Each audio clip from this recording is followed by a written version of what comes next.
ತೃಣಮೂಲ ಕಾಂಗ್ರೆಸ್ ಮತ್ತು ಆಮ್ ಆದ್ಮಿ ಪಕ್ಷ ಭಾರತದ ಎರಡು ಬಲಿಷ್ಠ ಪ್ರಾದೇಶಿಕ ಪಕ್ಷಗಳು. ಪಶ್ಚಿಮ ಬಂಗಾಳದಲ್ಲಿ ಭದ್ರವಾಗಿ ಬೇರೂರಿರುವಂತಹ ಟಿಎಂಸಿಎ ಅಧಿಕಾರದಲ್ಲಿದೆ. ಪ್ರಭಾವಿ ನಾಯಕಿ ಮಮತಾ ಬ್ಯಾನರ್ಜಿ ಮುಖ್ಯಮಂತ್ರಿ ಆಗಿದ್ದಾರೆ. ಇನ್ನು ದೆಹಲಿಯಲ್ಲೇ ಹುಟ್ಟಿ ವಿಜಯ ಯಾತ್ರೆ ಆರಂಭಿಸಿದ್ದ ಆಮ್ ಆದ್ಮಿ ಪಕ್ಷ ಈಗ ಪಂಜಾಬ್ನಲ್ಲೂ ಕೂಡ ಗೆಲುವಿನ ಕೇಕೆ ಹಾಕಿ ಅಲ್ಲಿಯೂ ರಾಜ್ಯದ ಚುಕ್ಕಾಣಿ ಹಿಡಿದಿದೆ. ಇದೀಗ ಪಂಜಾಬ್ನಲ್ಲಿ ಆಮ್ ಆದ್ಮಿ ಪಕ್ಷ ಏಕಾಂಗಿಯಾಗಿ ಚುನಾವಣೆಯಲ್ಲಿ ಸ್ಪರ್ಧಿಸೋಕೆ ಮುಂದಾಗಿದೆ. ಈ ಬಗ್ಗೆ ಖುದ್ದು ಪಂಜಾಬ್ ಸಿಎಂ ಭಗವಂತ್ ಮಾನ್ ಅವರು ಘೋಷಣೆ ಮಾಡಿದ್ದಾರೆ. ಪಶ್ಚಿಮ ಬಂಗಾಳದ ಎಲ್ಲ 42 ಲೋಕಸಭಾ ಕ್ಷೇತ್ರಗಳಲ್ಲಿ ಟಿಎಂಸಿ ಏಕಾಂಗಿಯಾಗಿ ಸ್ಪರ್ಧಿಸುತ್ತೆ ಅಂತ ಮಮತಾ ಬ್ಯಾನರ್ಜಿ ಘೋಷಣೆ ಮಾಡಿದ್ದಾರೆ. ಫಲಿತಾಂಶ ಪ್ರಕಟವಾದ ಬಳಿಕವಷ್ಟೇ ಪ್ಯಾನ್ ಇಂಡಿಯಾ ಮೈತ್ರಿಯನ್ನು ಪರಿಗಣಿಸುವುದಾಗಿ ಹೇಳಿದ್ದಾರೆ.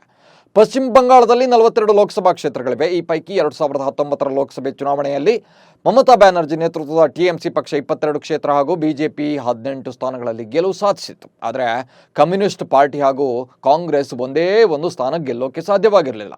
ಹೀಗಿದ್ರೂ ಕೂಡ 2024 ಲೋಕಸಭೆ ಚುನಾವಣೆಯಲ್ಲಿ ಪಶ್ಚಿಮ ಬಂಗಾಳದಲ್ಲಿ 10ರಿಂದ 12 ಲೋಕಸಭೆ ಸೀಟುಗಳು ಬಿಟ್ಟುಕೊಡುವಂತೆ ಕಾಂಗ್ರೆಸ್ ಮಮತಾ ಬ್ಯಾನರ್ಜಿಗೆ ಬೇಡಿಕೆ ಇಟ್ಟಿದೆ ಎನ್ನಲಾಗಿದೆ.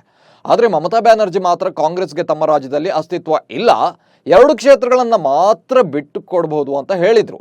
ಇದೇ ವಿಚಾರವಾಗಿ ಎರಡು ಪಕ್ಷಗಳ ನಡುವೆ ಸಾಕಷ್ಟು ಚರ್ಚೆ ಕೂಡ ಆಗಿತ್ತು. ಕಾಂಗ್ರೆಸ್ ಜೊತೆಗೆ ನಾವು ಮೈತ್ರಿ ಮುರ್ಕೊಂಡಿರುವ ಮಮತಾ ಬ್ಯಾನರ್ಜಿ ಅದಕ್ಕೆ ಕಾರಣಗಳನ್ನು ಕೂಡ ನೀಡಿದ್ದಾರೆ. ನನಗೂ ಕಾಂಗ್ರೆಸ್ಗೂ ಯಾವ ಸಂಬಂಧ ಕೂಡ ಇಲ್ಲ, ನಾನು ಅವರಿಗೆ ಏನೆಲ್ಲ ಪ್ರಸ್ತಾವನೆಗಳನ್ನು ನೀಡಿದ್ದೇನೋ ಅವರಿಗೆಲ್ಲವನ್ನ ಕೂಡ ತಿರಸ್ಕರಿಸಿದ್ದಾರೆ. ಹೀಗಾಗಿ ನಾವು ಒಂಟಿಯಾಗಿ ಹೋರಾಡ್ತೇವೆ, ಚುನಾವಣೆ ಬಳಿಕ ರಾಷ್ಟ್ರಮಟ್ಟದ ಮೈತ್ರಿಯನ್ನು ನಿರ್ಧರಿಸ್ತೇವೆ ಅಂತ ಹೇಳಿದ್ದಾರೆ.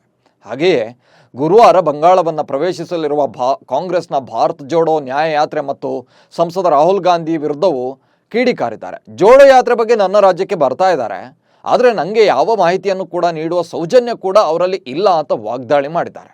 ಇನ್ನು ಪಂಜಾಬ್ನಲ್ಲೂ ಅಷ್ಟೇ ಬಿಗ್ ಶಾಕ್ ತಟ್ಟಿದೆ. ಲೋಕಸಭೆ ಚುನಾವಣೆಯಲ್ಲಿ ಪಂಜಾಬ್ನಲ್ಲಿ ಏಕಾಂಗಿಯಾಗಿ ಸ್ಪರ್ಧಿಸ್ತೇವೆ ಅಂತ ಆಪ್ ಘೋಷಣೆ ಮಾಡಿದೆ. ನಾವು ರಾಜಿ ಮಾಡಿಕೊಳ್ಳೋದಿಲ್ಲ, ಎಲ್ಲ 13 ಲೋಕಸಭಾ ಕ್ಷೇತ್ರಗಳಲ್ಲೂ ಆಮ್ ಆದ್ಮಿ ಪಕ್ಷ ಏಕಾಂಗಿಯಾಗಿ ಸ್ಪರ್ಧಿಸುತ್ತೆ. ಈಗಾಗಲೇ ಚುನಾವಣೆ ಕಣಕ್ಕಿಳಿಸೋಕೆ 40 ಅಭ್ಯರ್ಥಿಗಳ ಪಟ್ಟಿಯನ್ನು ಕೂಡ ಸಿದ್ಧಗೊಳಿಸಲಾಗಿದೆ. ಅಭ್ಯರ್ಥಿಗಳನ್ನು ಅಂತಿಮಗೊಳಿಸುವ ಮೊದಲು ಸಮೀಕ್ಷೆಯನ್ನು ನಡೆಸ್ತೇವೆ ಅಂತ ಪಂಜಾಬ್ ಮುಖ್ಯಮಂತ್ರಿ ಭಗವಂತ್ ಮಾನ್ ಕೂಡ ಹೇಳಿದ್ದಾರೆ. ಪಂಜಾಬ್ನ ಆಪ್ನ ಪ್ರಸ್ತಾವನೆಗೆ ದೆಹಲಿ ಮುಖ್ಯಮಂತ್ರಿ ಮತ್ತು ಆಪ್ ಮುಖ್ಯಸ್ಥ ಅರವಿಂದ್ ಕೇಜ್ರಿವಾಲ್ ಕೂಡ ಒಪ್ಪಿಗೆ ಸೂಚಿಸಿದ್ದಾರೆ. ಮಹಾಮೈತ್ರಿಕೂಟ ರಚನೆ ವೇಳೆ ವಿಪಕ್ಷಗಳ ನಡುವೆ ಹಲವು ವಿಚಾರಗಳಲ್ಲಿ ಬಿರುಕು ಮೂಡಿತ್ತು. ಅಧ್ಯಕ್ಷರು ಸಂಚಾಲಕರ ಆಯ್ಕೆ ವೇಳೆಯೂ ಅಸಮಾಧಾನ ತಲೆದೋರಿತ್ತು. ಇದೀಗ ಸೀಟು ಹಂಚಿಕೆ ಹೊತ್ತಿಗೆ ದೊಡ್ಡ ಕಂದಕವೇ ಸೃಷ್ಟಿಯಾಗಿ ಬಿಟ್ಟಿದೆ. ಎರಡೂ ಪ್ರಬಲ ಪಕ್ಷಗಳೇ ಮೈತ್ರಿಯಿಂದ ಹಿಂದೆ ಸರಿದಿವೆ. ಈ ಮೂಲಕ ಲೋಕಸಭಾ ಚುನಾವಣೆಗೂ ಮೊದಲೇ ಇಂಡಿಯಾ ಒಕ್ಕೂಟ ಅಲುಗಾಡ್ತಾ ಇದೆ. ಕಾಂಗ್ರೆಸ್ ನಂಬಿ ಮೈತ್ರಿ ಮಾಡಿಕೊಂಡಂಥ ಪಕ್ಷಗಳಿಗೆ ಆತಂಕ ಶುರುವಾಗಿದೆ. ಅತ್ತ ಸ್ಪರ್ಧಿಸೋಕೆ ಸ್ಥಾನಗಳೂ ಇಲ್ಲ, ಇತ್ತ ಮೈತ್ರಿಯೂ ಇಲ್ಲದಂತಾಗುವ ಆತಂಕ ಎಲ್ಲರದ್ದೂ ಇದೆ.